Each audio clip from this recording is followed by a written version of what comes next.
अच्छा, थोड़ा सा जो महाराज जी मिले थे अभी पहले, वो बहुत समय से रहते हैं पहले से। बहुत समय तो है ही नहीं कल। तो ये आपकी पिकनिक जगह बढ़िया है। हाँ। बड़े भगवान के दर्शन भी होते हैं, स्वतंत्र जगह भी है। जगह भी है, शांत जगह है। 33 करोड़ देवता देवियां अपने साथ आके भगवान के दर्शन के लिए, इसीलिए इसको देव आंगना कहा।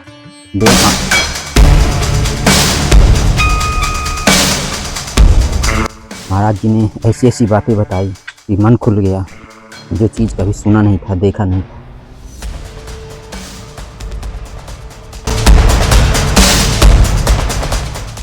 हम पहुंच चुके हैं कोट तीरथ। ये देखिए नीचे का रास्ता है, और अभी आप यहाँ से देख सकते हैं ये पूरा पहाड़ है। अब यहाँ से हम लोग उतर के नीचे चलते हैं।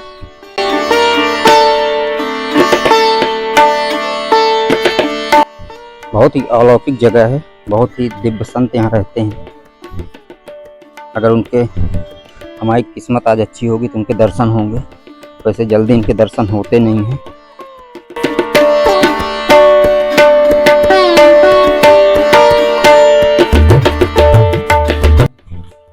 यहाँ से पानी आ रहा है ना, ये पूरी गुफा है। यहाँ तो बहुत ज़्यादा पानी है। शंकर भगवान, ये गुफा थी, जो गुफा को थोड़ी मंदिर नुमा बना दी गई है। चट्टानें हैं यहाँ पर। ये पूरा देखिए यहाँ से पानी भर जाता है।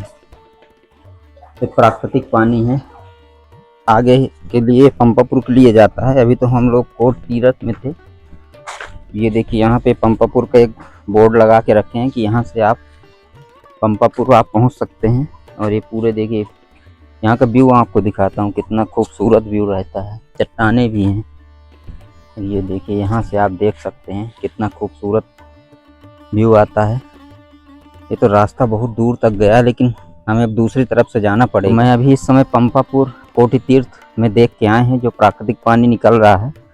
अब पंपापुर जाने के लिए हमें दूसरा रास्ता पकड़ना पड़ेगा, लेकिन वहाँ पहुँचते हैं, आप लोग को भी दिखाते हैं। तो चलिए पंपापुर पहुँचते हैं, वहाँ पे आप देखते हैं क्या है। तो साथियों, हम जंगल में घुस चुके हैं पंपापुर जाने के लिए। अब मेरा मित्र जो है साथ में आया हुआ है, वो आगे आगे रास्ता देख रहा है। अब ये आप देख सकते हैं इन चट्टानों के बीच में हम यहाँ जंगल में घुसे हुए हैं अभी। अब यहाँ से हम आगे जाएंगे, गाड़ी खड़ी करेंगे और फिर हमें पैदल जाना पड़ेगा। तो पैदल देखते हैं कहाँ तक हम जा पाते हैं और कहाँ तक हमारी गाड़ी जा पाती है। पहुँचना तो वहाँ है ही है, तो आप लोग देख सकते हैं।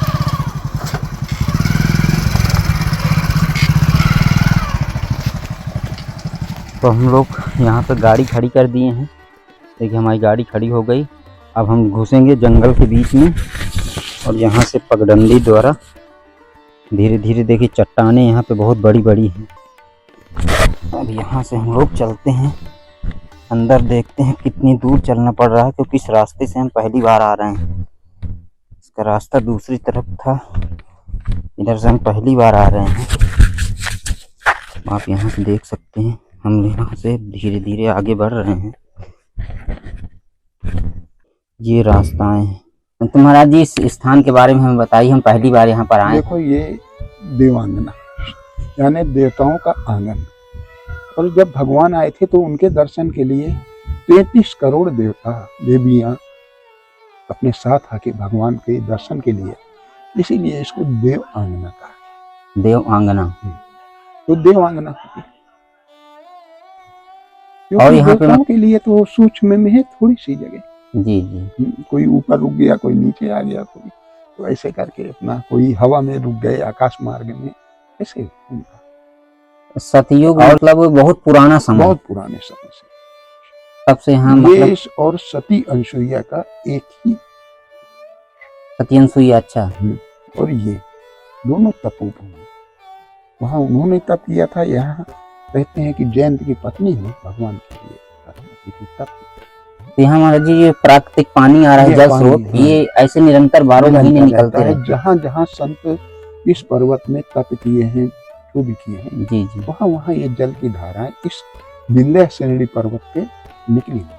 हर जगह ऐसे ही, हर जगह, कई जगह। अभी ये 10-15 किलोमीटर में तो लगता है कि 8-10 जगह तो ऐसी हैं जी, यहाँ जल निकला। मतलब एक दिव्य जगह है। यहाँ 33 करोड़ देवी देवता आके आराधना पूजा करते हैं, यहाँ ठहरते हैं, रुकते हैं। तो यहाँ इस तरह पगडंडी ही मार्ग है, कोई ऐसा मार्ग नहीं वो जिससे तीरथ से आओ तो उधर से यही पगडंडी है और कोई साथ तुम्हारा जी आप यहाँ कब से लगभग रह रहे हैं? थोड़ा समय। अच्छा, थोड़ा समय। जो महाराज जी मिले थे अभी पहले, वो बहुत समय से रहते हैं पहले से। बहुत समय तो है ही नहीं है कलयुग में। हाँ। तो हमारा और ऐसी कौन सी चीज है दर्शन करने लायक? देखो ये स्थान है और इस स्थान पे केवल स्थान का महत्व है। जो अनुभूति आपके अंदर प्राप्त होती रही है उससे आंकलन लगाओ कि ये तप है।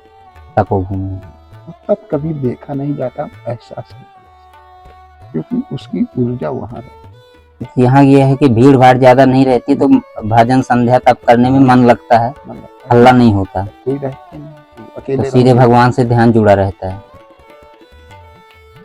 उससे आप उतरेंगे तो तुरंत गहराई मिलेगी। इसे समुद्र में तुरंत गहराई कहीं नहीं मिलती, कहीं पूरे विश्व में एकदम उतरो और सैकड़ों फीट गहरा हो, ऐसा कहीं विश्व में नहीं है। जी। सिर्फ उस पर्वत पे। और पूरे लंका में ताड़ और वगैरह वगैरह होती है, मगर जड़ी बूटियां सिर्फ उसी में। तो हनुमान जी उसको वहां रखे हैं, तो वो पर्वत हिमाचल से ले गए थे। हिमाचल। तो आप समझिए कि ये हमारी कथा है। हमारे जो धार्मिक पुराण कहते हैं ये इसको मानना ना मानना तो जिसकी जैसे जी। कथा थोड़ा अलग ढंग से कही गई है, मगर है कथा वो साइंटिफिक ही थोड़ा अलग ढंग से कही गई है। ये इतना बड़ा पहाड़ उठा सकते थे, तो वो एक हमारा इतिहास बताता है कि हमारे यहाँ एक से एक बलशाली, एक से एक वीर हुए, जादू हुए। तो हम लोग उस पर अध्ययन नहीं करते। जो सत्य का मार्ग है उसमें बहुत अध्यात्मक मार्ग है, उसे विशेषता है कि जैसे हमारे मुनि अगस्त्य हैं अंजलि में समुद्र पत्नी। जी जी। तो ये कथाएं नहीं है, सत्य है। प्रतीकात्मक रूप से कही गई है, मतलब डायरेक्ट नहीं, सच नहीं बताया गया उस तरह से कि खोल करके रख दिया जाए नंगा सच। एक प्रतीक के रूप में बताया गया है कि इस तरह से जी आप उसको मतलब अगर थोड़ा सा और रिसर्च करोगे ना, आपको सब पता चल जाएगी कैसे किया उन्होंने। तो ये हमारे तप का प्रभाव। तप बल शेष धरे नहीं धारा, तप बल समु धर धरे संघारा, तप बल विष्णु धरे अवतारा, और तप बल विप्र सदा बरिया। तो ये तप का ही प्रभाव। जी जी। व्यास जी ने तप के जो आज वैज्ञानिक नाप रहा है, तो व्यास जी ने अपने अध्यात्म से सबको नाप दिया। चंद्रमा सूर्य सब तारों की दूरी उनके अपनी भाषा में अनंत कोटि ब्रह्मांड बता दिए थे हमने, विज्ञान को अभी भी नहीं पता कर पाया। आप नहीं कर पाया। तो वो पहले बता दिए। तो जो हमारे यहाँ संत हैं, अध्यात्म है, ये हमारे विदेश मान रहा है, हमारा देश नहीं मान। हमारा देश इंग्लिश की ओर बढ़ रहा है। जी और जी। जर्मनी में देखो तो आज भी संस्कृत वहाँ मूल भाषा कर दी गई, क्योंकि उनको संस्कृत से बहुत कुछ मिला। और मेरा देश दूसरी जगह जाके पीछे हुआ। हम संस्कृत को छोड़ रहे हैं, इंग्लिश में अन्य भाषाओं पे ज्यादा जोर दे। राम जी की इच्छा है। तो कर्म प्रधान है, इच्छा अलग चीज हो गई, कर्म प्रधान है। मानव जीवन में कर्म प्रधान किसी है। और की होगी। मनुष्य का जीवन विवेकशील है, ज्ञान है उसके पास, वो अपने ज्ञान से अच्छा बुरा जानता है, जानवर नहीं जानता। देखा प्रभु दारुदुक्ति ने ये भी कहा गया है। नहीं, वो कहा गया, मगर हम अपनी गति को रोक सकते हैं, अपने कष्ट को कम कर सकते हैं सही मार्ग में जाके, और गलत मार्ग में जाके उसको हम बढ़ा भी सकते हैं। जी जी। इतना हमारे अंदर विवेक है। मगर मुझे लगता है कि प्रारब्ध है तो बुद्धि विनष्ट हो जाती है, नहीं, उससे ऐसा नहीं कुछ काम नहीं। करती है। प्रारब्ध है, सठ सुतरे सत संगत पाई, समझ गए। और मूर्ख हृदय न चेत जो गुरु मिले ब्रह्म से। देखो दोनों शब्द हैं, सठ यानी मूर्ख कर दिया और मूर्ख, मगर अंतर है। मूर्ख वो है जो जानते हुए नहीं मानता, सठ वो है जिसको मालूम ही नहीं है कि ये सही है गलत है। ज्यादातर लोग सठ हुए फिर। जो ये नहीं जानते हैं कि सही क्या है गलत। हमारी रामायण तो यही कहती जी जी। है। और जो जानते हुए करते हैं कि ये गलत है, तो मतलब भाव का पाप लगता है आपका। हाँ। जिस तरह का भाव रखोगे कर्म करते वक्त, उस तरह उसका ही पाप लगेगा। अच्छा सोचोगे तो अच्छा, बुरा सोचोगे तो बुरा। तो हमारे अंदर भाव अच्छे होंगे तो अच्छे की ओर पड़ेंगे। मगर विवेक शून्य लोग नहीं होते। आपको ऐसे लोग नहीं मिले जो जान ही नहीं रहे कि ये गलत है, ये चीज तुम उसको नहीं करना चाहिए, और फिर भी करते हैं। फिर भी करते तो हैं। उसको दिया गया है।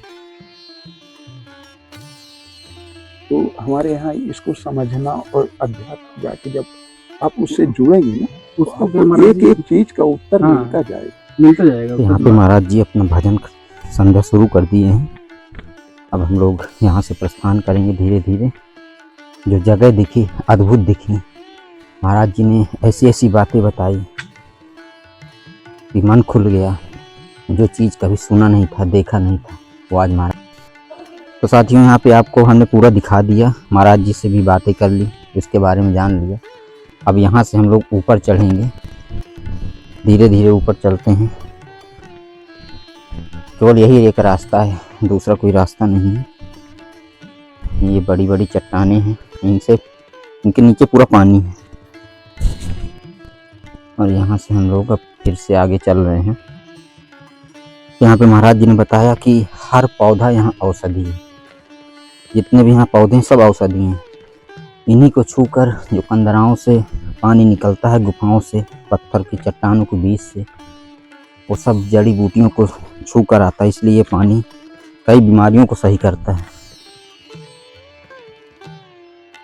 तो मित्रों, यहाँ से अब हम नीचे से पूरा आधे ऊपर चढ़ आए हैं।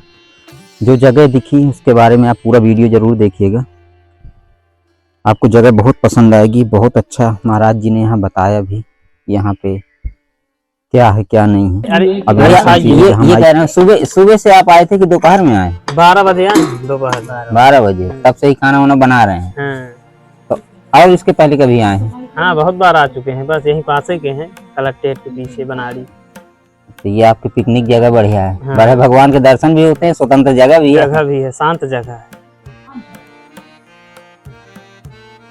बंदर बस परेशान करते हैं थोड़ी ना। हाँ, थोड़ी बहुत। तो क्या बनाए हैं आज? ये कटहल की सब्जी है, चावल है, पना है, रोटी है सब। अच्छा, रोटी ये कंडे वाली? हाँ, यही कंडे वाली रोटी है, ये वाली। सब देसी आइटम है। ठीक है, बढ़िया है। जंगल का खाना इसी तरह का होता है। ये गोलू ये चावल।